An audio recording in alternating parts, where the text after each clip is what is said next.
Hi there, my name is Sophia Wren, and I am going to be talking about fear of rejection, which is often the cause of procrastination and stalling on the things that can bring more prosperity into our life. So my name is Sophia. I help sensitive and caring individuals who see the world in a different way to overcome their struggles with fear and uncertainty. I help them to express their unique perspective, their unique talents, and their life journey so that they can connect to community and to connect to greater impact, greater opportunities for service, and that better, more confident version of themselves. It's just waiting to be let out of the bag. And fear of rejection is something that really affects my community, and is something that has been mentioned in the March event. And it was something that, because there was a little sound garbling there, I wanted to bring it up again for us to talk about today. So I have some notes. So whenever we are getting to the next level somewhere in our life, so if we're going to go look for even more intimate relationship, or a greater pay in our job, or a better job that's more fun, or to do something that is something we've never done before, that's our new challenge, right? And that's when things come out to play with us, to keep us back, right? And that's because we take this evidence that we've never had it before to mean that we don't deserve to have it now. And this is an unconscious sort of paradigm. It's sort of a setting, if you will, and that keeps us from being able to just automatically have success. You know, just like, why isn't it as easy as doing dishes? I don't know why. It's because your mind is not sure that this is okay for you to do. And especially for caring individuals, this is something that we've often let other people have the spotlight. You know, we've let other people have our care and our nurturing, and that's really where we see our role oftentimes, being a sensitive person. So when we have a calling, when we have a mission, when we have a dream, or that little voice inside that says, I think it's time, that's when our demons come out, because we're just really not comfortable in this role. Other people might be, but for the sensitive, big-hearted person, it's often a big challenge. So fear of rejection is really what this is all about. We're really afraid that other people are going to think that we're a fraud, that other people are going to say that, not interested from you, nah. We're afraid that we're not enough, and that other people are going to see that. And if we can just stay hidden, if we can just keep everything in our own mind, or in our own head, our own journal, our own world, and not put it out there, then we're never going to get that evidence and the rejection and all the negative feelings. Because what we're really afraid of is we're afraid that people are going to confirm for us that we aren't enough, and that we don't belong, and that it is not our right to have the things that we want. We're just supposed to be serving other people and facilitating their happiness. And I know that's not true. Okay? We're all equals here. So any of that is just something that's holding you back in your life that you can let go of. And it is going to be something you're going to need to let go of if you want to stop procrastinating, if you want to stop hesitating, if you want to stop being perfectionist and in paralysis, so that you can start taking the actions that you need to take in order to get something different in your life. And I know how this is. I can think of many instances where this has affected me.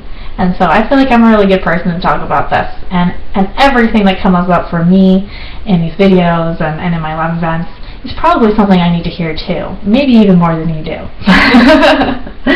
Yes. So what we need to do is we need to forgive ourselves. First off, we need to stop taking the evidence that we haven't done it yet as evidence that we don't deserve to have it in the future. That's just silly, right? You know, it's not that before we had light bulbs, people didn't deserve to have electricity. It's just that we didn't have it yet. We just didn't have those little connectors that just made it all go. So there is no deservingness. It's just an illusion. It's really just a concept. It's not real. So you need to forgive yourself for being exactly where you are right now, and not being any further, and not being any better, and just being who you are right now. You just have to forgive yourself for that. because we can be really, really hard on ourselves. We're often our worst critic. Now, at the time of this video, it is now March. It's mid-March, and a lot of us come into the new year with an idea of what we would really like to accomplish. And so around this time in the later spring, we start to look back and remember that we have this goal, and just kind of be judging ourselves and saying, where do we measure up in this goal? Well, we still have a long way to go. Why isn't it done yet? What's wrong with us? Why are we stalling? Why aren't we doing more every day? Why are we hesitating? Why are we scared? And maybe it's because we're not good enough. That's the little ego voice in our head that is going to hold us back, because what it is afraid of is rejection. Oftentimes, to move forward, we're going to have to make a few mistakes, and we're going to have to do some tweaking. So the best way to do that is to start to let a few people in. You know, if you're afraid of rejection from the whole, then go talk to as many people as you trust as possible. And just don't take no for an answer. So if there's one person who has a negative opinion, just keep going. Fantastic. We also, in being our worst critic, we can be extremely hard on ourselves. And so what we can do is we can create busy work, doing other things that aren't really going to solve the problem, that aren't really going to bring us forward in our goal. You know, we say, well, I can't do anything until the dishes are done, and the blah, blah, blah, and the blah, blah, blah, and blah, blah, blah, and my email's all empty, and blah, blah, blah, yada, yada, and things that will accumulate every day for us to do, and so we'll never actually get to the juicy stuff, the hard stuff. And one of the best things I can think of is to just set a timer and go. And then just say, after the end of the hour, I'll be done, you know, or I'll take a break. And a lot of times when I do that, I find that by the time the timer goes off, I'm really into it, and I'm just going to continue until I feel satisfied.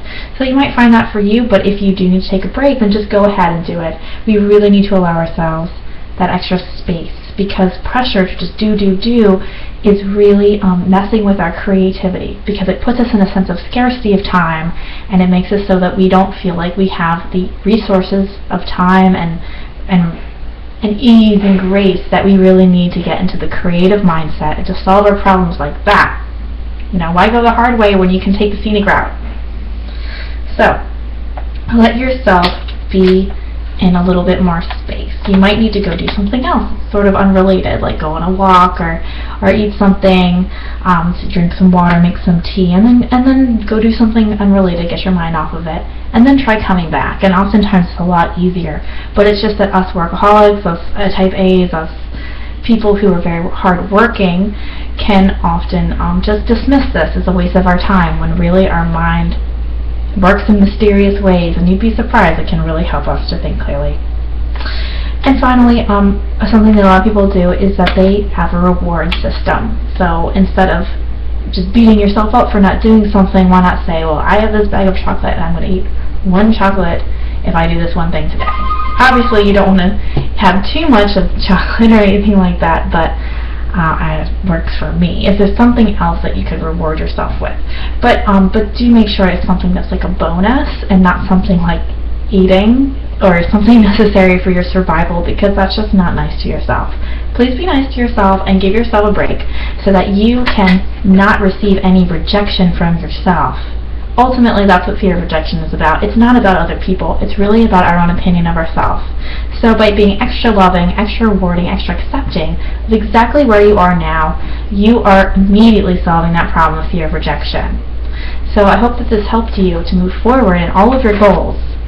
And if you need some more tips on ways that you can become more productive and make a bigger impact on the world, check out www.sophiawren.com, where I have a free course, The 7 Mistakes Luminaries Make, where you can learn how to avoid the mistakes commonly made by sensitive people and learn how to shine through into your brightest light. Thank you so much, and you have a great day.